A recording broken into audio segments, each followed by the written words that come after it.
نحمدہ و نصلی علی رسولہ الکریم اما بعد فاعوذ باللہ من الشیطان الرجیم بسم اللہ الرحمن الرحیم اذا جاءک المنافقون قالوا نشہد انک لرسول اللہ واللہ یعلم انک لرسولہ واللہ یشہد ان المنافقین لکاذبون صدق اللہ العظیم رب اشرح لی صدری ویسر لی امری واحلل عقدۃ من لسانی یفقہوا قولی آمین یا رب العالمین۔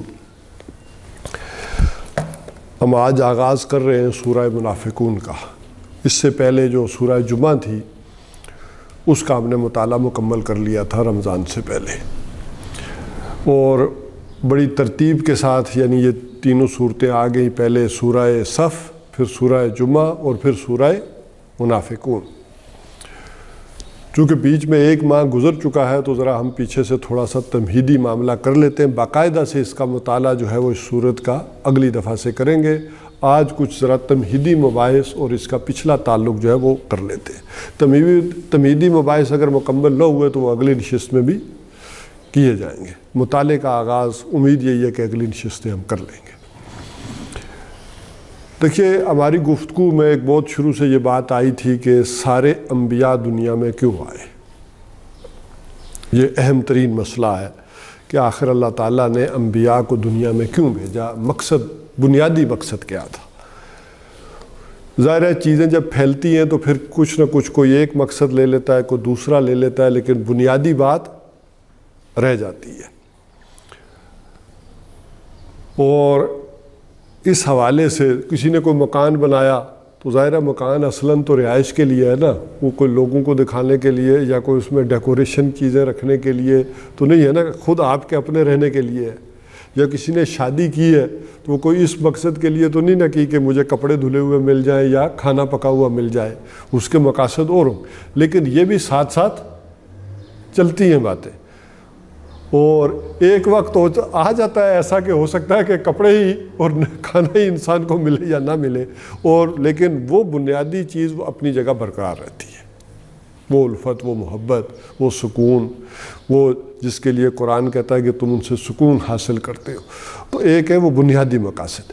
تو اس حوالے سے بڑی غلط فہمیاں پائی جاتی ہیں کہ رسولوں کے دنیا میں آنے کا جو بنیادی مقصد سب رسولوں کا بیان کیا گیا وہ یہ تھا کہ رسلا مبشرین و منذرین لئلا یکون للناس علی اللہ حجۃ بعد الرسل، کہ رسول اس لیے آئے ہیں کہ رسولوں کے آنے کے بعد، ان کے خوشخبری سنانے کے بعد، خبردار کرنے کے بعد، ڈر سنانے کے بعد نہ رہ جائے اللہ کے مقابلے میں لوگوں کے پاس کوئی جواز، کوئی حجت، کوئی بات۔ لِأَلَّا يَكُونَ لِلنَّاسِ عَلَى اللَّهِ حُجَّةٌ بَعْدَ الرُّسُلِ، کہ رسولوں کے آنے کے بعد کوئی شخص یہ نہ کہہ سکے کہ مجھے کوئی پتہ نہیں تھا۔ دیکھیں نا، اللہ تعالیٰ کے سامنے جب قیامت کے دن پیش ہوں گے، وہ آپ نے بھی ایک بڑا آج لمبا چوڑا میسج کیا حسیبہ، تو حسیبہ ہوگا کیا، کیسے، کوئی پتہ تو ہو نا۔ تو وہ یہ ہے کہ اس حساب کتاب میں اللہ جب پوچھے تو آپ کہ مجھے تو پتہ ہی نہیں تھا، تو بات ختم۔ اب دیکھیں نا، کوئی بندہ آپ کے پاس ملازم آ کے کہے کہ مجھے تو نہیں پتہ کہ آپ نے یہ کام کہا تھا کرنا، میرے تک تو علم ہی نہیں ہے، میرے تک آپ کا میسج ہی نہیں پہنچا، تو آپ کیا کہیں گے اسے؟ کچھ نہیں کہہ سکتے۔ اگرچہ دنیا کا معاملہ تو ہے کہ ہماری عدالتیں یا ججز تو کہتے ہیں کہ ignorance of law is no excuse, لیکن ظاہر ہے اللہ تعالیٰ کا جو نظام ہے اس میں تو ایسا نہیں ہو سکتا۔ میں ابھی اس بات کی طرف نہیں آ رہا کہ کسی بھی انسان کے پاس اگر یہاں اب میں وہ بات کروں گا کہ جو غامدی صاحب اور وحید الدین خان صاحب اور دوسرے کہتے ہیں کہ وہ بھی جو لوگ جو تھے، چاہے وہ یہودی تھے، عیسائی تھے، صابی تھے، مجوسی تھے، جو کوئی ایمان لایا اور عمل صالح کرتا رہا، اس درجے کی گنجائش ایک نکلتی ہے کہ ایک وہ شخص کہ جو اللہ تعالیٰ کو واقعتاً پتہ ہو کہ اس کے پاس کسی نبی کی دعوت نہیں پہنچی، کوئی رسول کی آواز اس کے کانوں میں نہیں آئی، کسی اس کی امتی کی آواز اس کے کانوں میں نہیں آئی، تو ظاہر ہے اس سے محاسبہ کیسے ہوگا، اس سے حسیبہ کیسے ہوگا۔ دیکھیں نا وہ کیا جواب دے گا، وہ کہے گا اللہ مجھے تو پتہ ہی نہیں تھا۔ تو وہ تو ہے کہ صرف دو باتوں کا حساب کتاب اس سے ہوگا، اللہ کو مانا ہے واحد یا نہیں، اور دوسرے قیامت پر ایمان رکھتے تھے یا نہیں۔ باقی اس سے کوئی نماز کیوں نہیں پڑھی، روزے کیوں نہیں رکھے، زکوٰۃ کیوں نہیں دی، کوئی میرے نظام کے لیے جد و جہد کیوں نہیں کی، کوئی تبلیغ کیوں نہیں کی، اس سے نہیں پوچھا جائے گا، صرف دو باتوں کا پوچھا جائے گا۔ ظاہر بات ہے کہ اگر میں اس کو اسٹرینتھن کروں تو یوں کہ حضرت سعید کے والد جو زید تھے خانہ کعبہ کے غلاف کے ساتھ ٹکرے مارا کرتے تھے کہ اللہ مجھے پتا تو ایک ہے لیکن کروں کیا، مجھے پتا ان بتوں میں کچھ نہیں۔ تو وہ فطرتی استعداد کی بنیاد پر الستو بربکم قالوا بلا کی جو چیز سمو دی گئی آپ کی فطرت کے اندر، آپ کے اندر ڈال دیا گیا معاملہ، اس بنیاد پر ایک مانا تھا یا نہیں مانا تھا وہی پوچھا جائے گا۔ اگر کسی انسان نے شرک نہیں کیا، اللہ کو واحد مانا اور آخرت کو مانا، ایک چیز فطری طور پر جو اس کو سمجھ آتی تھی کہ یہ غلط ہے اور یہ صحیح ہے۔ انبیاء نے آ کر انہی چیزوں میں تفصیلات بھری ہیں نا، آپ کی چیزوں کو مؤکد کیا ہے۔ تو یہ دو چیزوں کی بنیاد پر، اچھا یہ آپ کے اندر فطرتاً بھی موجود ہے اور عقلاً بھی یہ چیز اسی طرح رہنمائی کرتی ہے۔ عقل انسانی بھی یہ رہنمائی کرتی ہے کہ کوئی دوسری دنیا ہونی چاہیے، ورنہ نیکی نیکی نہیں اور بدی بدی نہیں، کیا ضرورت ہے پھر نیکی کرنے کی۔ تو بہرحال یہ ایک لمبا مضمون ہے اپنی جگہ پر کہ کون سی فطرتی اور استعدادات ہیں جو اللہ تعالیٰ نے رکھ دی ہیں اور عقلی استعدادات رکھ دی ہیں کہ انسان ان دو نتائج پر بآسانی پہنچ جاتا ہے۔ بہرحال ابھی تو بات ہو رہی تھی کہ انبیاء کی، تو انبیاء علیہ الصلاۃ والسلام دنیا میں آئے تاکہ جب اللہ تعالیٰ لوگوں سے پوچھے تو وہ کوئی یہ نہ کہے کہ مجھے پتہ نہیں تھا، اور یہی وہ شے تھی کہ جو گواہی لی الا هل بلغت، کیا میں نے پہنچا دیا، تم سب تک میسج آ گیا۔ اسی حوالے سے پھر اگلی بات یہ تھی کہ دوسرا انبیاء کا مقصد بیان کر دیا گیا، یہ تو تھا اس آخرت کے حوالے سے، یہ وہ تھا کہ جو اللہ تعالیٰ نے انہیں کتاب ہدایت دیتا رہا ہے اپنے انبیاء کو، یہ سب تک لوگوں تک پیغام پہنچا دے۔ اور دوسرا ایک پریکٹیکل نظام جو اللہ تعالیٰ دیتا رہا ہے، وہ کیوں دیتا رہا ہے، اس کے لیے دوسرا مقصد اس دنیا میں بیان کیا، لَقَدْ أَرْسَلْنَا رُسُلَنَا بِالْبَيِّنَاتِ وَأَنزَلْنَا مَعَهُمُ الْكِتَابَ وَالْمِيزَانَ لِيَقُومَ النَّاسُ بِالْقِسْطِ۔ ہم نے رسول بھیجے اس لیے معجزے دے کر بھیجے، اور کتاب ان کے ساتھ اتاری اور میزان اتاری، میزان جو توازن کر دے اس نظام کے اندر، وہ چاہے معاشی نظام ہو، معاشرتی نظام ہو، سیاسی نظام ہو، آپ گھر کے اندر بھی کوئی توازن نہیں رکھیں گے تو نظام تو نہیں چلے گا۔ تو جو وہ متوازن ایک نظام تاکہ جو ہے وہ دنیا کے سامنے پیش کر دیں، اور اگر یہ نہیں ہوتا تو لوہے کی طاقت لے کر اس کو قائم کرے۔ کیوں؟ تاکہ آخرت میں دو چیزیں آ سکتی ہیں کہ ایک شخص یہ کہہ سکتا ہے کہ اللہ مجھے تو نہیں پتا تھا، اور دوسرا یہ کہ وہ کہے کہ مجھے پتا تو تھا، تیری کتاب، تیرے پیغامات، تیری تبلیغ، اس کے ذریعے مجھ تک بات تو پہنچ گئی، لیکن میں بڑا مجبور تھا، میں کیا کرتا، میں غلامی میں جکڑا ہوا تھا۔ تو معاشرے میں باہمت افراد بہت کم ہوتے ہیں۔ اگر مکہ کا معاشرہ غلاموں سے بھرا ہوا ہے تو حضرت بلال ہوں یا حضرت خباب ہوں یا دوسرے ہوں، کتنے باہمت لوگ تھے، انگلیوں پر گنے جانے والے، کہ جنہوں نے کہا چاہے تپتی ریت پر لٹا دو ہم نہیں بات مانیں گے۔ باقی سارے غلاموں نے تو یہ نہیں کیا، تو ان کی مجبوریاں بھی تاکہ ختم کرتے ہیں۔ یہ بنیادی چیز رہی انبیاء اور رسول کے سامنے کہ ایک وہ بات پہنچا دیں اور دوسرے مجبوریاں بھی ختم کر دیں، نظام عدل و قسط قائم کر دیں دنیا کے اندر، ہر ایک کو اس کا رائٹ ملے، اور یہ نہ کہے کہ میں مجبور تھا، میں تو سارا دن کی محنت کر کے 2 وقت کی روٹی نہیں پوری کر سکتا تھا، میں نمازیں کہاں پڑھوں۔ تو یہ انبیاء علیہ الصلوۃ والسلام کا، اس میں خصوصی طور پر محمد الرسول اللہ صلی اللہ علیہ وسلم کا مقصد بعثت ہم نے سورہ صف میں پڑھا، اس کی امتیازی شانیں بھی پڑھی، لیکن اب اس تفصیل میں نہیں جا رہا، صرف بنیادی بات کر دیتا ہوں کہ محمد الرسول اللہ صلی اللہ علیہ وسلم سے پہلے جتنے رسول آئے وہ اپنے قوموں اور علاقوں کی طرف آئے۔ محمد الرسول اللہ صلی اللہ علیہ وسلم کل عالم کے لیے آئے، آپ کل نوع انسانی کے لیے آئے، وما ارسلناک الا کافۃ للناس بشیرا ونذیرا، اور پوری نوع انسانی کے لیے آپ کو رحمت بنا کر بھیجا گیا۔ لیکن وہ رحمت پریکٹیکل شیپ میں کب آئے گی؟ جب آپ کا لایا ہوا نظام قائم ہوگا۔ ایک تو کافۃ للناس بشیرا ونذیرا، کل نوع انسانی کے لیے آگے، سابقہ انبیاء سے یہ ایک ڈفرنس ہو گیا۔ اور دوسرا یہ ہو گیا کہ آپ نے پریکٹیکلی وہ نظام قائم کر کے دنیا کو دکھا دیا۔ تو یہ محمد الرسول اللہ صلی اللہ علیہ وسلم کے اوپر آ کر دونوں چیزیں مکمل ہو گئیں، ہدایت بھی مکمل ہو گئی اور نظام بھی مکمل ہو گیا۔ اب ہر شعبہ ہائے زندگی میں ایک توازن پیدا ہو گیا۔ سابقہ انبیاء کے اندر اخلاقیات بھی تھے، اچھی چیزیں بھی تھیں، اچھی باتیں بھی تھیں، لیکن اس کے اندر توازن قائم کیا ہے آ کر محمد الرسول اللہ صلی اللہ علیہ وسلم نے۔ یہی وجہ ہے کہ آپ کے بارے میں یہ دو چیزیں جو کہی گئیں، الہدا و دین الحق، باقی سب کے لیے ہدا تھی، ہدن انا انزلنا التوراۃ، ہم نے تورات نازل کی فیہ ہدی و نور، ہم نے انجیل نازل کی فیہ ہدی و نور، لیکن قرآن الہدا، دی گائیڈنس، یہ کامل ہدایت اب ہو گئی ہے۔ اب ہر شعبہ ہے زندگی کے متعلق اس کے اندر ہدایت موجود ہے۔ الیوم اکملت لکم دینکم و اتممت علیکم نعمتی، دونوں ہو گئے۔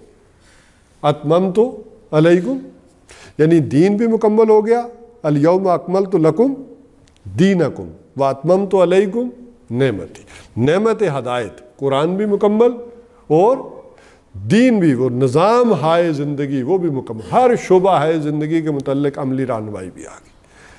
کوئی شعبہ ایسا نہیں ہے کہ جس کے لیے عملی رہنمائی بھی موجود نہ آئی ہو۔ تو یہ دونوں چیزیں کمپلیٹ ہو گئیں۔ یہ محمد الرسول اللہ صلی اللہ علیہ وسلم پر آ کر پھر یہ مکمل کر کے یہاں سٹاپ لگا دیا گیا کہ اب کسی نبی کے بھیجنے کی ضرورت نہیں ہے، اس کی حفاظت کا ذمہ بھی اللہ نے لے لیا۔ اب آگے آ جائیے کہ امت، یہی کام امت کے ذمہ بھی لگا دیا گیا۔ وَكَذَلِكَ جَعَلْنَاكُمْ أُمَّةً وَسَطًا لِتَكُونُوا شُهَدَاءَ عَلَى النَّاسِ وَيَكُونَ الرَّسُولُ عَلَيْكُمْ شَهِيدًا، اسی لیے تمہیں اب امت بنایا ہے۔ جب پچھلی امت کی معزولی ہوئی ہے تو نئی امت جب اس کی جگہ پر لائی گئی ہے، اس کی کارونیشن ہوئی ہے، تو کہا کہ تمہیں بنایا کیوں ہے؟ ویسے امت کہتے کسے؟ امت کہتے ہیں بامقصد لوگوں کا گروہ، بامقصد لوگ جن کی زندگی کا کوئی مقصد ہو، امت وہ ہوتی ہے۔ تو تمہاری زندگی کا مقصد کیا ہے؟ تاکہ تم گواہ ہو جاؤ، وَكَذَلِكَ جَعَلْنَاكُمْ أُمَّةً وَسَطًا لِتَكُونُوا، امت وسط تمہیں بنا، اب تم درمیانی لنگ ہو، لوگوں کے درمیان اور اللہ کے درمیان۔ اب یہ دین عملی شکل میں بھی اور کتابی شکل میں بھی دوبارہ تمہارے پاس مکمل موجود، اب اسے دنیا تک گواہی قائم کرنی ہے۔ تو کیا کرنا ہے؟ اور رسول تاکہ گواہ ہو جائیں تم پر، تو تم گواہ ہو جاؤ لوگوں کے اوپر۔ اچھا ذرا ترتیب بدل دی جا کر سورہ حج کے اندر، وہاں رسول کی گواہی پہلے لائی ہے، وَاجْتَبَاكُمْ، تمہیں اس مقصد کے لیے اس نے چنا ہے، لِيَكُونَ الرَّسُولُ شَهِيدًا عَلَيْكُمْ وَتَكُونُوا شُهَدَاءَ عَلَى النَّاسِ۔ یہاں سورہ بقرہ میں یہ تھا کہ تم گواہ ہو جاؤ لوگوں پر اور رسول گواہ ہو جائے تم پر، وہاں صرف کہہ دیا گیا کہ رسول گواہ ہو جائیں تم پر اور تم گواہ ہو جاؤ لوگوں پر۔ یہ امت کا مقصد بیان کر دیا گیا دونوں جگہ پر کہ یہ کام کرو۔ اب اگر امت نہیں کر رہی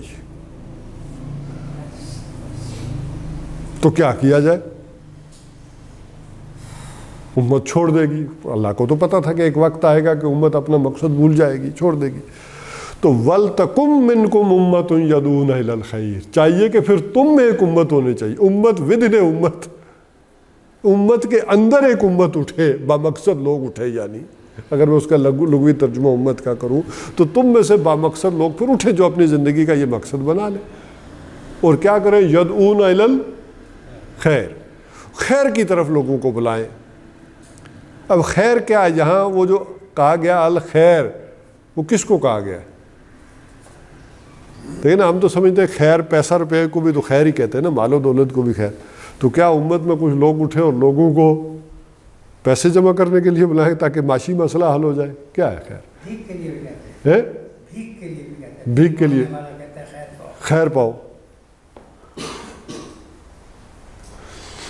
اوکے ہے نا وہ ناد بھی ہے کہ خیر منگدا ہاں تنگ اللہ خیر منگدا. تو یہاں اب ہم نے خیر کا مقصد یہ سمجھ لیا. اب قرآن وہاں خیر کس کو کہہ رہا ہے؟ قرآن اپنے آپ کو خیر کہہ رہا.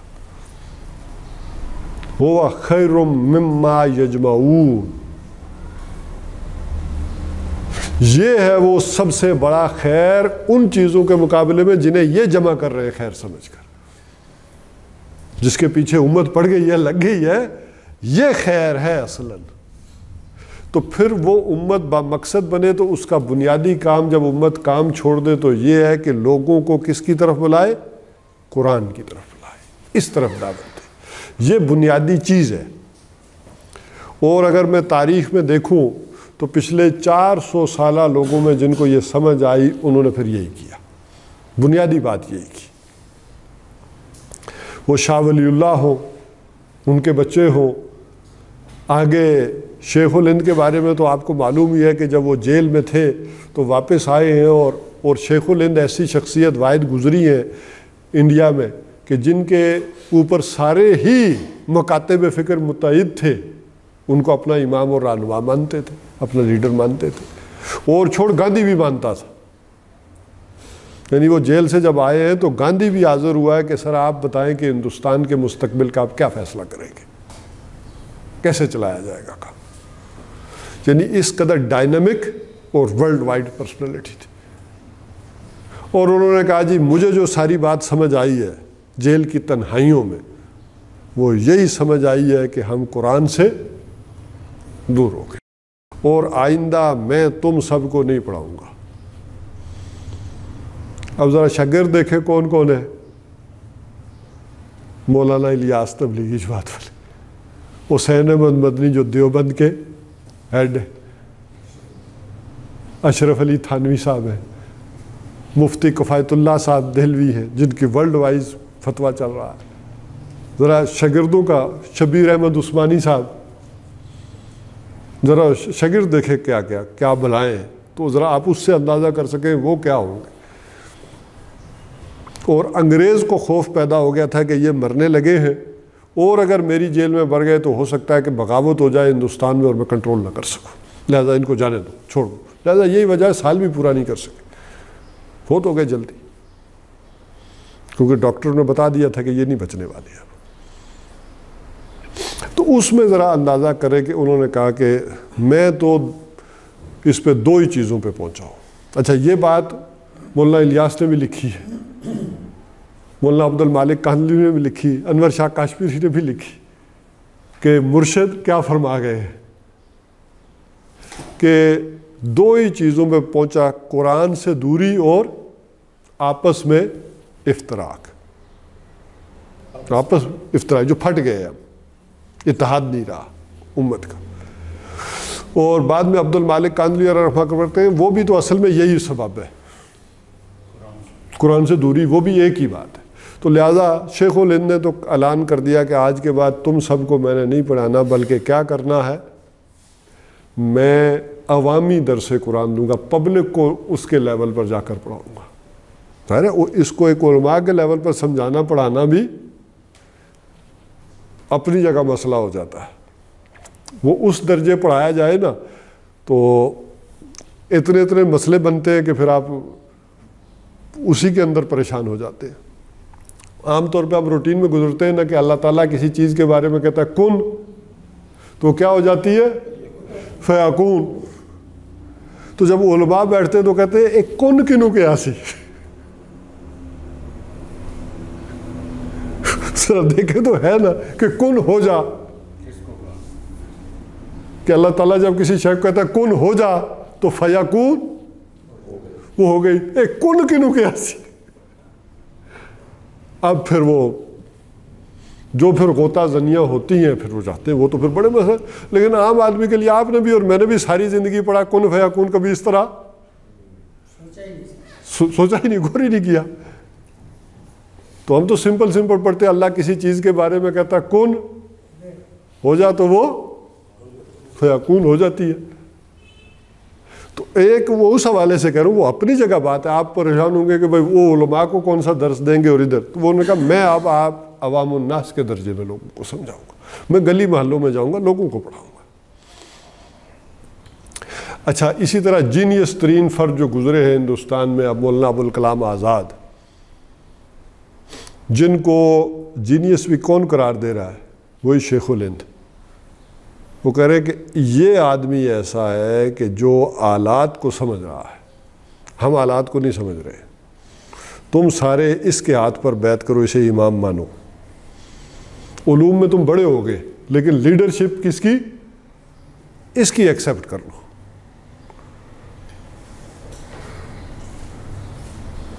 تو وہ تو پھر وہ سب نے کہا جی یہ اتنا بڑا فیصلہ کہ پورے ہندوستان کا امام الہند اسے مان لے، یہ اتنی جلدی آپ نہ کریں، ہم آپ سے گزارش کرتے ہیں کہ ذرا اس کو 1 سال کے لیے پینڈنگ کر دیں، اگلی دفعہ ہم سوچ کر آئیں کہ کون بنے گا۔ آپ نے طالوت کو کیوں بنا دیا؟ ٹھیک ہے کہ نہیں؟ تو نبی نے جب طالوت کو بنایا تو آپ کیوں بنا رہے ہیں اس کو؟ آپ اگلے سال تک کے لیے ہمیں موقع دیں، ہم ہو سکتا ہے کوئی بہتر شخص لے آئے۔ تو اگلے سال تک تو حضرت کا انتقال ہو گیا، بلکہ انہوں نے کہا انتقال سے پہلے ایسے کرو کہ یہ پیچھے میرے جیل میں ہوتے ہوئے تم نے 2 دائرے کیوں بنا لیے ہیں علوم کے؟ ایک علی گڑھ تم نے کھول لیا ہے، ایک ادھر علیحدہ دینی علیحدہ اور دنیاوی علیحدہ کر لیے، یہ کیسے ہو گیا ہے؟ علم تو ایک وحدت تھی۔ تو کہا میری چارپائی اٹھاؤ اور علی گڑھ پہنچاؤ، اور علی گڑھ میں آخری خطاب سننے والا ان کا جو انہوں نے چارپائی پر لیٹے ہوئے جا کر علی گڑھ میں کیا، اور وہاں ملاقات کر کے انہوں نے کہا کہ جن شہید روح کی تلاش میں میری زندگی کھپی ہے وہ مجھے دیوبند میں کم اور علی گڑھ میں زیادہ نظر آ رہے ہیں۔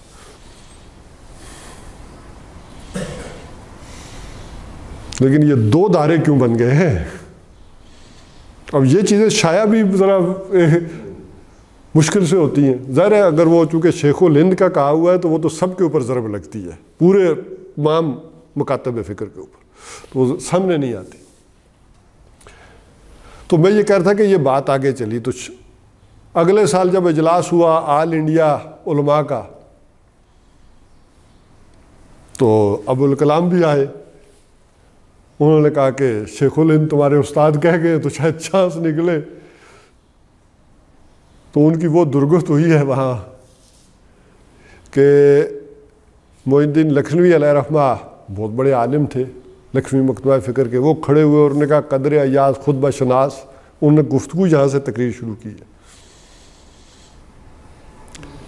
وہ آپ کو معلوم ایاز اور محمود کا تو پتہ ہی ہے نا، آپ نے ایاز غلام ہے، محمود، انہوں نے کہا قدر ایاز خطبہ شناس، ایاز کو اپنی خود ہی حیثیت معلوم ہونی چاہیے، لیڈر بننے آیا اور وہ بھی ہمارا۔ انہوں نے کہا کہ منطق کی کتاب کے یا وہ اس کی ایک اور فلسفے کی وہ ہاں اس کی کتاب کے فلانے صفحے کا فلانا مسئلہ اگر مجھے حل کرتے تو میں سے مان جاؤں گا۔ پھر وہ جیسے الجھاتا ہے بندہ۔ تو اس ساری گفتگو کو جب انہوں نے ماحول دیکھا تو ابوالکلام تو نکل گئے، انہوں نے کہا جی جو کام وہ بتا گئے تھے میں خود شروع کرتا ہوں۔ لیکن وہ جب خود شروع کیا تو اتنی ساری اجتماعیت کی اہل علم کی مخالفت لے کر جب کیا ہے تو چل نہیں سکتا تھا۔ ان کا کام یہی کرنے کا، لیکن اس وقت حالات سازگار نہیں ہیں۔ وہ پھر کانگریس میں چلے گئے اور انہوں نے 2 کام کیے جو ابوالکلام نے 7-8 برس جو بھی کیے ہیں۔ انہوں نے کہا کہ ایک دارالارشاد قائم کیا انہوں نے قرآن کا مطالعہ، اور دوسرا حزب اللہ کا کیا۔ یہی چیز مولانا مودودی کو سمجھ میں آئی، انہوں نے کیا۔ یہی چیز علامہ اقبال کو سمجھ میں آئی، انہوں نے بھی تو جامعہ الازہر سے ریکٹر سے جو سوال و جواب ہوئے ہیں یہی ہے، میں بیان کرتا رہتا ہوں کہ بھائی کوئی علماء بھیجو جو قرآن سکھائیں پڑھائیں۔ تو بہرحال ہم اصل بات کی طرف آتے کہ جب امت کام چھوڑ دے تو جو لوگوں کو سمجھ آئے تو وہ کیا کریں۔ پہلا کام وَلْتَكُمْ مِنْكُمْ أُمَّةٌ يَدْعُونَ إِلَى الْخَيْرِ، خیر کی طرف بلائیں. وَيَأْمُرُونَ بِالْمَعْرُوفِ وَيَنْهَوْنَ لِلْمُنْكَرِ. دو کام یہ کر لیں پریکٹیکلی. یہ تیسرا بھی بہرحال پریکٹیکلی ہے. 3 کام وہ کریں, اس سے آغاز کریں, اس کی طرف بلائیں خیر کی طرف, اور نمبر 2 برائی سے روکے اور نیکی کا حکم کریں. اور آگے اللہ تعالیٰ نے کہا فلاح کا وعدہ ان سے ہے, پوری امت سے نہیں. یہ ہوں گے جو اس امت میں فلاح پائیں گے جو یہ 3 کام کریں.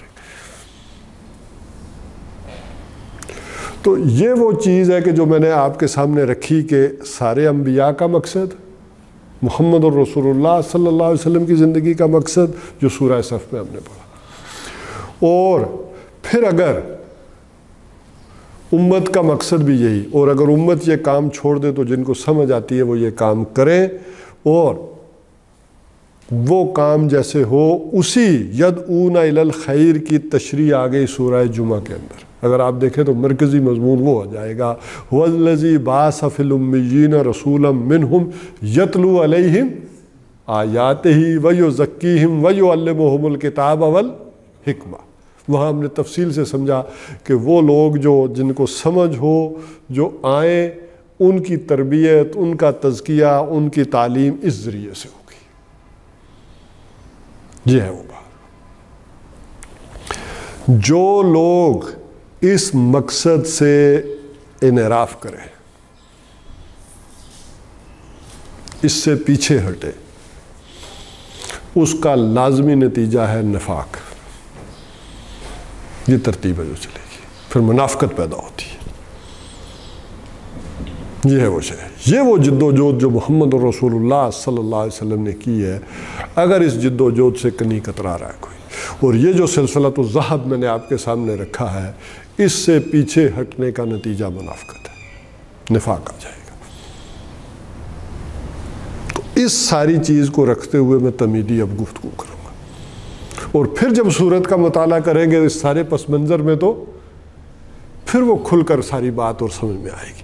عام طور پر جب منافقت کا ذکر آتا ہے تو عام آدمی اس سے اپنے آپ کو بری سمجھتا ہے کہ یہ تو منافقوں کا ذکر ہے, ہمارا تو نہیں ہے. جیسے قرآن حکیم میں کافروں کا ذکر آ جائے تو وہ کہتے ہیں یہ کس کا ذکر ہے, یہ تو کفار کا ذکر ہے. آدمی نہیں سوچتا کہ یہ کفر کہیں میں بھی تو نہیں کر رہا, اپنے اندر جھانکتا دیکھتا ہے کہ یہ کفریہ کام ہو سکتا ہے کہ میں بھی اس کے اندر ملوث ہوں. اسی طرح منافقت کا تذکرہ کرتے ہوئے قرآن حکیم میں یہ اس طرز عمل سے ہم گزر جاتے ہیں کہ یہ شاید کوئی دوسروں کی عقائد اور حدیث ہے. اور اس حوالے سے جو اس کی ہلاکت خیزی ہے, جو اس کا خوفناک نتیجہ ہے جو قرآن ہمارے سامنے رکھتا ہے, اس نفاق کا خوفناک نتیجہ یہ ہے کہ جو سورہ نساء میں کھینچا گیا کہ ان المنافقین فی الدرک الاسفل من النار, کہ کافروں سے بھی زیادہ برا حشر ان کا ہوگا.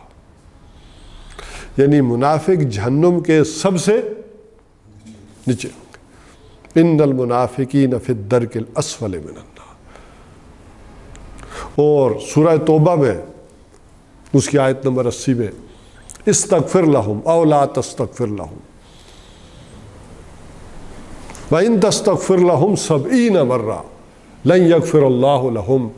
فرمایا کہ استغفر لہم, اگر آئے نبی آپ ان کے لیے استغفار کریں, او لا تستغفر لہم, اگر آپ ان کے لیے استغفار نہ کریں, اور وَإِن تَسْتَغْفِرْ لَهُمْ 70 مرہ, اور اگرچہ چاہے آپ 70 مرتبہ ان کے لیے استغفار کریں, لَن يَغْفِرَ اللَّهُ لَهُمْ, اللہ ان کو تو معاف نہیں کرے گا. یعنی حضور صلی اللہ علیہ وسلم کی شفاعت سے محرومی. یہ دیکھیں کتنا بڑا خوفناک نتیجہ کہ حضور صلی اللہ علیہ وسلم کی شفاعت, ابھی میں حدیث کے ذریعے بھی بیان کروں گا یہ بات کہ کس قدر خوفناک نتیجہ نکلتا ہے. یہ 2 قرآنی آیات ہی اگر سامنے رکھ لیں تو اس کی ہلاکت خیزی کا آپ اندازہ نہیں کر سکتے. اور ابن ملیک فرماتے ہیں حدیث میں کہ میری ملاقات اپنی زندگی میں 30 صحابہ سے ہوئی ہے, 30 جلیل القدر صحابہ سے, اور میں نے کسی کو نہیں دیکھا کہ وہ منافقت سے نہ ڈرتا ہو, اس سے خوفزدہ نہ رہتا ہو. اور حسن بصری کہتے ہیں کہ اس سے بے خوف وہی ہوتا ہے کہ جس کے اندر منافقت ہو، جس کے اندر منافقت، اور اس سے ڈرتا وہ رہتا ہے کہ جو ایمان والا ہے، وہ ڈرتا وہ رہتا ہے۔ سمجھ بھی لیں، چوری کا ڈر کسے ہے؟ جس کے پاس مال ہے۔ جس کے پاس مال ہی نہیں ہے اس کے پاس کیا ڈر ہے؟ وہ لمبی تان کے سوئے گا بے خوف نہ جد۔ جس کے پاس ایمان کی دولت ہے وہ ڈرے گا لازمی۔ اور اس میں بڑا مشہور واقعہ آپ سب نے سنا ہوگا حضرت حنظلہ کا۔ حضرت حنظلہ ایک دفعہ باہر آئے اور انہوں نے کہا کہ نافق حنظلہ، نافق حنظلہ، حنظلہ منافق ہو گیا۔ آگے حضرت ابوبکر صدیق رضی اللہ تعالیٰ عنہ مل گئے، کیا کہہ رہے ہو یہ؟ کہا صحیح بتا رہا ہوں میں منافق ہو گیا ہوں۔ کیسے ہو گئے ہو؟ اس نے کہا کہ جب میں حضور صلی اللہ علیہ وسلم کے پاس ہوتا ہوں تو میری کیفیت ایمان کی کچھ اور ہوتی ہے، جب میں باہر آتا ہوں بیوی بچوں میں تو میں گم ہو جاتا ہوں، تو یہی منافقت ہے کہ ہم تبدیل ہو جاتے ہیں اندر سے۔ حضرت ابوبکر صدیق رضی اللہ تعالیٰ نے فرمایا یہ تو میرے ساتھ بھی ہو جاتا ہے، محسوس مجھے بھی ہوتا ہے، تو چلو آؤ پھر حضور کے پاس ہی چلتے ہیں، پوچھتے ہیں کہ کیا مسئلہ ہے۔ حضور صلی اللہ علیہ وسلم نے جب ساری بات سنی تو انہوں نے کہا یہی تو ایمان ہے کہ یہ تم محسوس کرو اس چیز کو، اور کہا کہ تم کیا سمجھتے ہو جب میری محفل میں ہوتے ہو تو تمہاری ایمان کی یہ کیفیت ہوتی ہے، اگر وہ کیفیت برقرار رہے نا تو فرشتے تمہارے بستروں میں آ کر تم سے مصافحہ کریں اور رات چلتے ہوئے آ کر تم سے مصافحہ کیا کریں، وہ کیفیت نہیں رہ سکتی۔ لیکن یہ جو اندر کی کیفیت تم بتا رہے ہو یہ ایمان ہے کہ انسان یہ محسوس کرے، یہ ڈرے۔ اور جیسے حضرت عمر رضی اللہ تعالیٰ عنہ کے بارے میں بات آتی ہے کہ چونکہ حضرت حذیفہ رضی اللہ تعالیٰ عنہ کو حضور صلی اللہ علیہ وسلم نے، اور حضرت عمار بن یاسر، یہ واقعہ شاید میں نے آپ کو سنایا بھی تھا کہ حضور صلی اللہ علیہ وسلم غزوہ تبوک سے جب واپس آ رہے تھے تو تنگ گھاٹی سے ایک ایک آدمی گزر سکتا تھا، ایک ایک اونٹنی گزر سکتی تھی۔ تو اس میں کوئی ایسے 10-12 افراد بھی تھے کہ جنہوں نے پلاننگ کر لی کہ ہمارا تو خیال تھا کہ یہ کیسر روم کے پاس گئے ہیں ٹکر لینے تو یہ بچ کر نہیں آئیں گے، اب یہ واپس بچ کر آ گئے ہیں تو یہ پھر معاملہ ہمارے گلے پڑے گا، لہٰذا کیوں نہ اس قصے کو یہاں رات کے اندھیرے میں، صحرائی سفر رات کو ہوتے تھے، تو کیوں نہ ختم کر دیں۔ اور انہوں نے کوشش کی کہ حضور صلی اللہ علیہ وسلم کو پہاڑی سے نیچے گرا کر اونٹنی سمیت ہلاک کر دیں۔ اب اس میں یہ تھا کہ ایک شخص چونکہ اونٹنی کا رسی پکڑے ہوتا تھا، 2 یہ ساتھ یہ بھی تھے حضرت حذیفہ اور حضرت عمار، بہرحال انہوں نے ان 10-12 کو پھینٹی لگائی ہے، لیکن انہوں نے چونکہ چادریں باندھی ہوئی تھی منہ پہ پہچان نہیں سکے کسی کو، رات بھی ویسے گپ اندھیرا تھا، کوئی پہچان نہ سکے۔ تو اس پر حضور صلی اللہ علیہ وسلم نے ان کو بتا دیا، حضرت حذیفہ کو کہا کہ میں تمہیں بتا دیتا ہوں کہ یہ منافق کون کون تھے، لیکن تمہارے پاس یہ میرا راز ہے، یہ کسی کو بتانا مت، لیکن مجھے پتا ہے یہ کون تھے۔ ان آدمیوں نے مجھ پر حملہ کیا، صاحب سر نبی کہلاتے ہیں، اسی لیے حضرت حذیفہ کے یعنی حذیفہ حضور صلی اللہ علیہ وسلم کے رازداں۔ تو حضرت عمر رضی اللہ تعالیٰ عنہ نے اپنے زمانہ خلافت پہ ایک دفعہ ان سے پوچھا کہ سچی سچی بتاؤ کہ کیا ان میں میرا نام تو نہیں تھا؟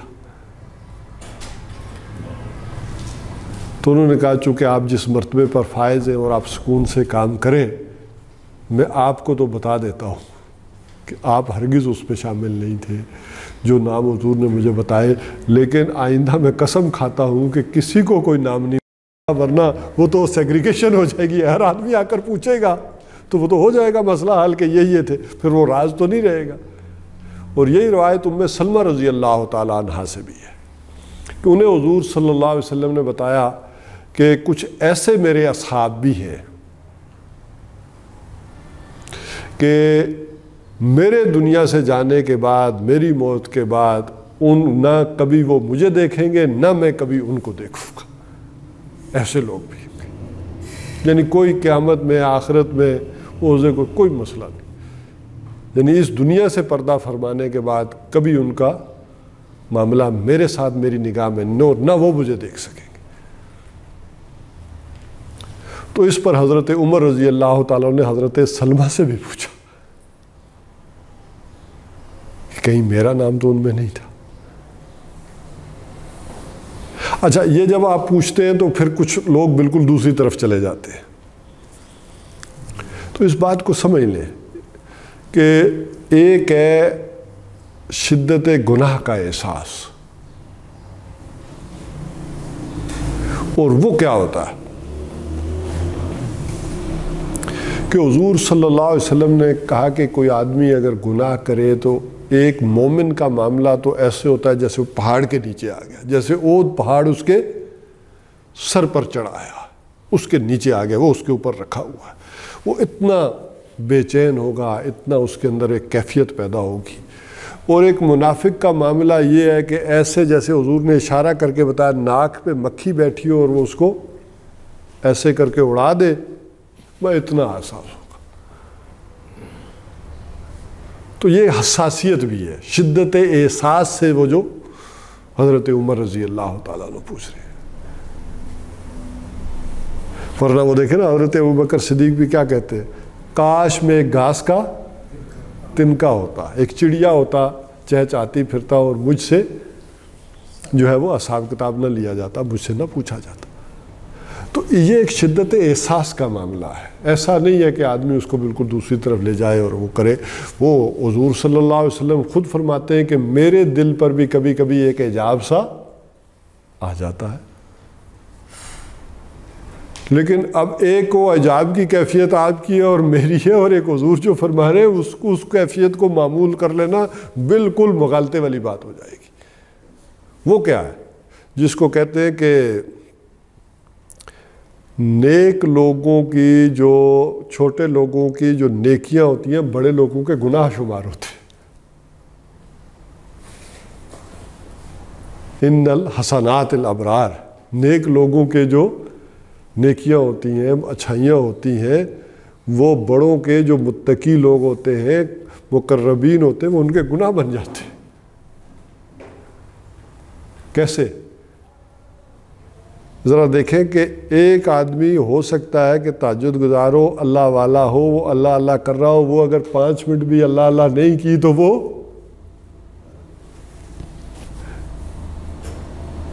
اس کا بھاس پرس والا معاملہ ہے۔ اب جیسے حضور فرماتے ہیں، 2-3 حدیث میں بلکہ یہ بات آتی ہے کہ حضور نے فرمایا کہ میں دن میں 100 مرتبہ توبہ کرتا ہوں، 70 مرتبہ سے زیادہ توبہ کرتا ہوں۔ انی استغفر اللہ 70 مرہ فی کل یوم۔ تو کس کہے گی کہ کوئی ایک لمحہ نہ غفلت میں ہو گیا ہو۔ وہ یہ نہیں تھا کہ حضور صلی اللہ علیہ وسلم معاذ اللہ کوئی گناہ سرزدہ نہیں، وہ کوئی ایک لمحہ بھی غافل نہ ہو گیا، تو اس کی استغفار ہے، اس کا معاملہ ہے۔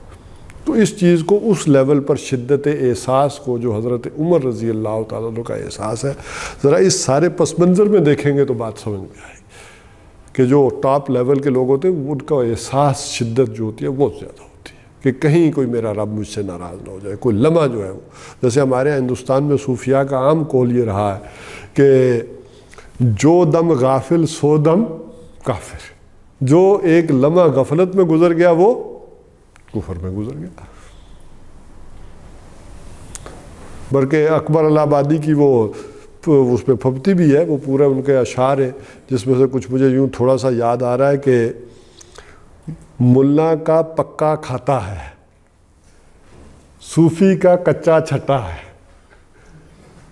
وہ کہتے ہیں کہ چونکہ یہ جو مولوی ہے اسے سارا پتہ ہے، اسے ہیلے بانے کہاں سے کیسے نکلنا ہے، کیسے رعایت لینی ہے، کدھر گھومنا ہے، وہ پکا پتہ ہے اسے، اس نے پکا ریکارڈ جو ہے وہ رکھا ہوا ہے، اسے کوئی نہیں ہاتھ ڈال سکتا پکڑ سکتا، اسے راستے پکے پتہ ہے،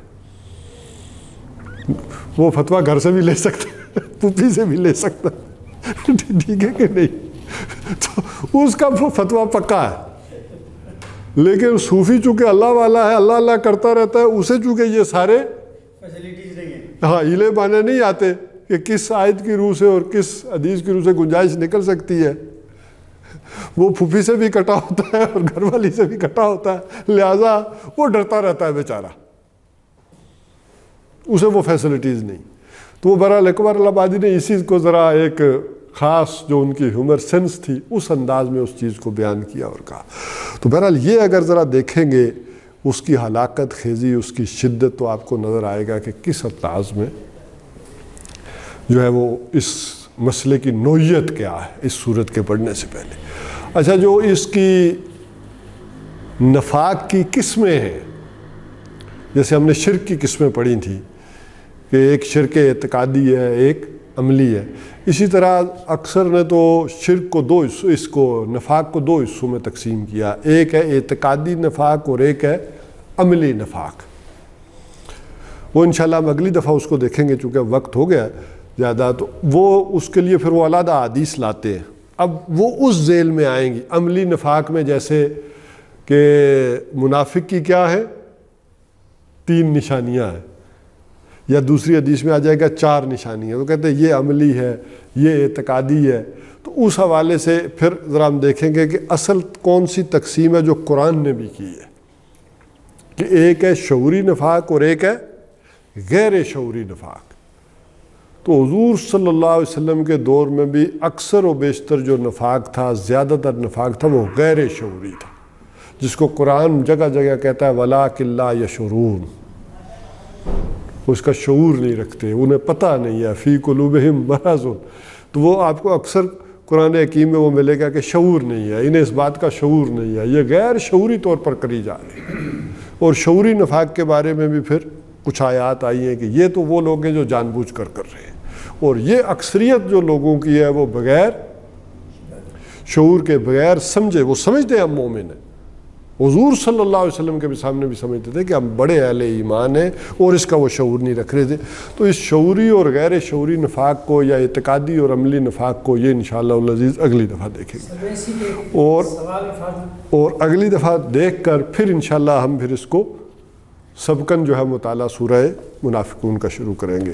تو یہ ساری پس منظر میں چیزیں ہمارے سامنے ہوں گی، تو انشاءاللہ العزیز سمجھنے میں آسانی ہوگی۔